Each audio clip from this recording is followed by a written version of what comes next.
The wheel was used throughout medieval and early modern Europe because it balanced several objectives.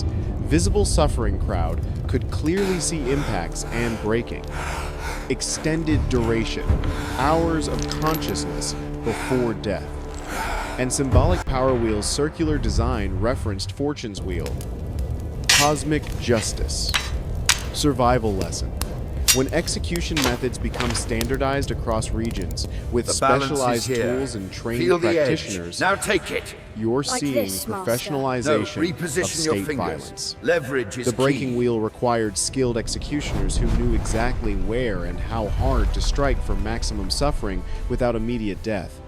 This professionalization meant the system could operate consistently, regardless of individual executioners' personal sadism or mercy. Professional torture is more dangerous than chaotic violence because it's sustainable, teachable, and operates independently of any single person's psychology. Defeating it requires dismantling institutional infrastructure, not just removing cruel individuals. Number 5, Queen Parysatis, ancient Persia. Allegedly 4th century BCE. Caught in royal power struggle. Punishment: public removal of breasts using red-hot iron claws. Executioners heated claws until glowing. Clamped them onto breasts. Yanked, tearing flesh from chest wall. Process repeated until nothing remained but raw muscle and bone. Historical authenticity is disputed. Primary sources are fragmentary and potentially unreliable. But whether Parysatis specifically suffered this, or the story represents composite account of punishments targeting women, it reveals gendered dimension of institutional torture. When authorities design punishments specifically attacking symbols of femininity or motherhood, they're operating through logic that female identity itself must be destroyed, not just the individual. Survival lesson: torture methods targeting characteristics specific to marginalized groups, attacking breasts to destroy maternal identity, castrating men to eliminate masculine authority, scarring faces to eliminate beauty, reveal that persecution isn't about individual crimes, but about controlling entire categories of people. When you see violence focused on destroying identity markers, religious symbols, cultural practices, physical characteristics that identify group membership, you're witnessing genocide logic, even if the scale seems limited. The survival response is recognizing that compromise won't work. Authorities aren't punishing specific behaviors, but targeting your existence as category. Flight or organized resistance are often the only viable options. Number 4, Pierre Basile, 1199, France. Knight who fired the arrow that killed King Richard the Lionheart during siege of Chalais-Chabrol. Richard's men captured Basile and subjected him to flaying while he was conscious. Executioners cut around wrists and ankles, then sliced skin loose from muscle, peeling it away in strips. Guards kept him awake with cold water whenever he fainted. When finished, they nailed pieces of his skin to castle gates and city walls as permanent warnings. His body was dismembered and discarded, but his skin remained displayed until it rotted away. This case reveals how personal revenge gets legitimized through official procedures. Richard's death required proportional response, not just execution, but elaborate torture that satisfied his followers' desire for vengeance while demonstrating authority's power. The display of Basile's skin served practical purpose beyond revenge. It marked territorial boundaries and authority zones. Anyone approaching the castle saw human remains and understood this lord has power to kill elaborately and display results permanently. Survival lesson: when authorities display torture victims' remains as territorial markers, they're using human bodies as communication medium. Heads on spikes. Bodies in cages. Flayed skin on gates. These aren't just punishments. They're messages in language of violence that transcends verbal communication barriers. Learning to read these displays helps you assess how desperate authorities are to maintain control and how willing they are to escalate violence. Number 3.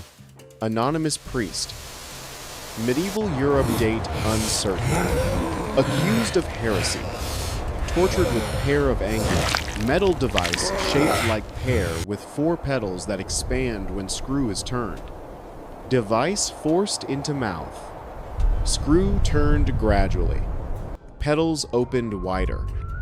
Tearing jaw. Breaking teeth. Ripping cheeks and throat from inside. Hear ye, good Historical people of authenticity Amsterdam. of pair of anguish Let is this be a disputed. warning Surviving to all who examples defy His may be Majesty's misidentified laws. veterinary instruments rather than human torture devices. But whether widely used or just threatened, its documented existence reveals obsession with internal destruction that leaves minimal external evidence. The pair's design shows sophistication, torture that damages internally, creates suffering without visible wounds, which can be useful for authorities wanting to extract confessions while maintaining appearance that victims weren't coerced. When the confessor later recants and shows no obvious torture marks, authorities can claim confession was voluntary. Survival lesson. Torture techniques leaving minimal external evidence serve specific purpose in legal systems, pretending to prohibit coerced confessions. When interrogation practices are designed to be clean, causing suffering without leaving marks, you're dealing with authorities who care about maintaining plausible deniability. Understanding this helps you recognize when systems are developing torture techniques specifically to evade accountability. Number 2. Jan Gesenius, 1621 Prague, Czech physician, political leader, rector of Charles University, participated in Bohemian revolt against Habsburg rule. When revolt failed, Gesenius was captured and subjected to public execution designed to eliminate his voice, literally and figuratively. First, executioners used iron tongs to grip his tongue at the root. With one violent pull, they tore it completely out. Blood poured from his mouth. He couldn't scream, just gurgle and choke. Then they began dismembering him alive. Hands first, then arms, Heat then it hotter. legs. Let Witnesses the reported he screams maintained be eye music contact with to crowd my throughout. ears. Face covered in blood, never looking away. Finally, they beheaded him. His head was mounted on pike. Body parts were nailed to city gates throughout Prague. The message, "Rebel and you'll be silenced," literally, and dismembered, literally and politically. Gesenius's execution reveals how institutional torture targets symbolic meaning as much as physical destruction. Removing his tongue eliminated his ability to speak, teach, inspire the very activities that made him dangerous. Dismemberment fragmented his body the way authorities wanted to fragment the rebellion he led. Displaying body parts throughout city ensured everyone saw the consequences. Survival lesson. When authorities develop execution methods symbolically related to victims' alleged crimes or threatening characteristics, cutting out tongues of speakers, blinding of spies, castrating adulterers, they're operating through logic that punishment must embody the sin. Understanding this symbolic dimension helps predict the what lies. torture's specific resistors might face, Destroy the idols. which helps calculate risks. Purify with If fire. you're organizing through speeches, cutting out tongues is plausible threat. If you're documenting atrocities, losing hands is risk. Recognizing these patterns helps you develop protective strategies, recording speeches rather than delivering them live, distributing documentation so widely that eliminating all copies is impossible, operating through networks where removing individuals doesn't collapse entire structure. And finally, number 1, Giles Corey, 1692 Salem, Massachusetts, where we started. 81-year-old farmer accused of witchcraft during Salem witch trials. Refused to enter plea, not admitting or denying charges. Court responded with pene forte et dure, hard and forceful punishment pressing. Corey was laid in pit. Wooden board placed on chest. Stones added gradually. Sheriff repeatedly asked, "Will you confess?" Each time, Corey responded, "More weight." For 2 days, this continued. Witnesses reported his tongue eventually protruded from his mouth, and Sheriff pushed it back in with stick. Finally, after more than 350 pounds of stone, his chest cavity collapsed catastrophically, ribs shattered, organs ruptured, blood and viscera erupting through torn skin. Why would Corey endure this rather than enter plea and face trial? Because under English law, still operating in Massachusetts, refusing to plead meant property couldn't be confiscated. By dying under torture rather than conviction, Corey ensured his sons inherited his farm. He was calculating that 2 days of crushing agony accomplished more than cooperating. It protected his family economically and demonstrated that Salem authorities couldn't break him. His final words, "more weight," have become legendary because they represent ultimate defiance, turning torture back on torturers by refusing to give them what they want. Corey's case teaches multiple survival lessons. First, sometimes strategic death accomplishes more than tactical cooperation. In systems designed to destroy you regardless of response, choosing how you die can preserve what matters most. I have Second, reached my legal verdict. procedures can be The weaponized. prisoner is guilty Massachusetts of high authorities treason. used I pressing hereby not technically order as his punishment, immediate but as execution. coercion to force plea. Understanding how legal mechanisms operate helps you identify when cooperating activates traps. Third, public executions can backfire. Corey's death was so horrifying that pressing was never used again in America. The brutality shocked even observers who supported witch trials. Sometimes, surviving regimes' worst cruelty by refusing to break creates example that delegitimizes the entire system. So, what patterns emerge from these 10 cases spanning 500 years, and 4 continents? First, torture serves institutional purposes beyond individual punishment. Every case here involved public spectacle, designed to teach populations about cost of transgression.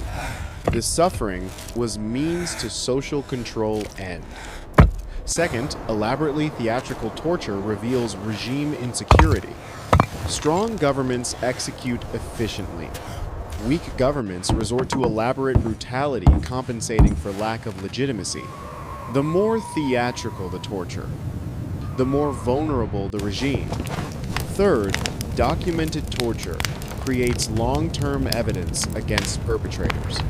Medieval courts kept meticulous records to demonstrate legal propriety.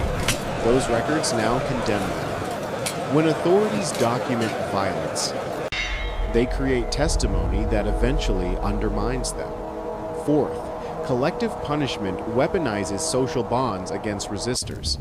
Targeting families makes individual defiance costly for entire networks.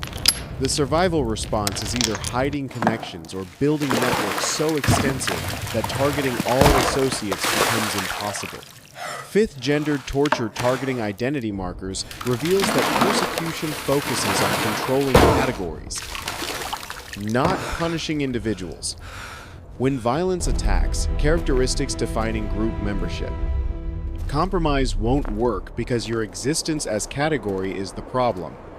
Sixth, torture techniques leaving minimal external evidence serve legal systems pretending to prohibit coercion. Clean torture methods maintain plausible deniability, while extracting confessions courts can later claim were voluntary. Seventh, symbolic punishments embody alleged crimes. Cutting tongues of speakers, blinding spies. Castrating adulterers, these reveal authorities operating through logic that punishment must mirror sin. Understanding symbolism helps predict risks. Eighth, professional torture is more dangerous than chaotic violence.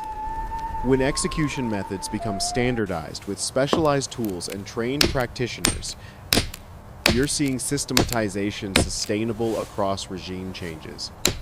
Ninth, displayed remains serve territorial and communicative functions. Bodies on gates mark authority zones and send messages transcending language barriers. 10th, strategic death can accomplish more than tactical cooperation. When systems are designed to destroy you regardless, choosing how you die can preserve what matters and delegitimize persecutors. These aren't just historical curiosities. They're pattern recognition training for identifying when contemporary systems employ similar mechanisms. The specific tools change. We don't use breaking wheels or brazen bulls anymore, but underlying logic persists, using violence to control populations, creating public spectacles that teach submission, developing legal frameworks that legitimize brutality, targeting specific groups through violence, attacking identity markers, documenting procedures to maintain appearance of propriety, professionalizing torture to make it sustainable. Learning to recognize these patterns early before machinery fully engages is survival skill applicable across centuries. Subscribe to Medieval Survival Skills, because understanding how institutional torture operates isn't morbid fascination. It's preparation for recognizing when authority structures are employing violence as systematic social control. Giles Corey's More Weight teaches us that sometimes refusing to cooperate with procedures designed to destroy you, even at cost of maximum suffering, accomplishes more than tactical submission. Balthazar Gerard's 4-Hour Flame teaches us that elaborate torture reveals regime insecurity we can exploit. Mithridates' alleged 17-day insect death teaches us that legendary tortures serve purposes. Whether historically accurate or not, the threat alone achieves compliance. The breaking wheel teaches us that professionalized torture requires professional opposition. The brazen bull teaches us that targeting families weaponizes social bonds. The breast ripper teaches us that gendered violence attacks entire categories. Pierre Basille's displayed skin teaches us that human remains become territorial communication. The Pair of Anguish teaches us that clean torture maintains plausible deniability. Jan Jasenius's Torn Tongue teaches us that symbolic punishment embodies alleged crimes. And all 10 cases together teach us that torture isn't about sadistic individuals. It's about systematic institutional violence operating through legal frameworks, professional practitioners, and public spectacles designed to make entire populations complicit through witnessing. Medieval survival required recognizing when violence was being systematized, when legal procedures were being weaponized, when public executions were teaching lessons beyond individual punishments. The farmers watching Giles Corey pressed to death learned refuse to cooperate with Salem authorities and died horribly. But they also learned, even at 81, even under 350 pounds of stone, even with chest exploding, a human can refuse to break. That second lesson, that resistance is possible even in extremis, is what authorities didn't want taught. That's why Corey's execution backfired. It demonstrated regime brutality while revealing human capacity to withstand it. The survival wisdom from these 10 cases. First, prevention beats endurance. Avoid accusation entirely rather than hoping to survive torture. Second, understand legal procedures can be traps. Third, recognize theatrical torture as regime weakness you might exploit. Fourth, distinguish real threats from legendary deterrents. Fifth, build networks extensive enough that collective punishment becomes too expensive. Sixth, understand symbolic dimension of torture to predict risks. Seventh, document everything because recorded atrocities eventually condemn perpetrators. Eighth, recognize that sometimes strategic death accomplishes more than tactical cooperation. Ninth, remember that professional torture requires professional opposition. 10th, understand that surviving worst cruelty by refusing to break can delegitimize entire systems. These 10 prisoners, Gerard: Mithridates, the anonymous sawed victim; Henri, Eustace; Peters, Arisadis; Basile, the priest; Yesenius; and Corey suffered not just physically, but symbolically. They became warnings, Let this be a lessons, lesson to all who witness the territorial consequences of defiance against the crown. demonstrations of power. But in being transformed into symbols, they also became evidence. Evidence that regimes requiring such elaborate brutality to maintain control are fracturing. Evidence that even under worse torture, humans can refuse to cooperate. Evidence that institutional violence, when documented and made public, eventually undermines those who deploy it. The detailed records authorities kept to demonstrate legal propriety now condemn them. The public spectacles designed to teach submission also revealed regime brutality in ways that eventually shocked even supporters. This is the paradox of systematic torture. It requires publicity to serve deterrence purposes. But publicity creates witnesses whose testimony survives long after the regime falls. The executioners who skinned Gerard, the guards who fed Mithridates, the crowds who watched Peter's bones shattered, the scribes who documented Gesenius's dismemberment, the sheriff who added stones to Corey, all created records that now testify against the systems they served.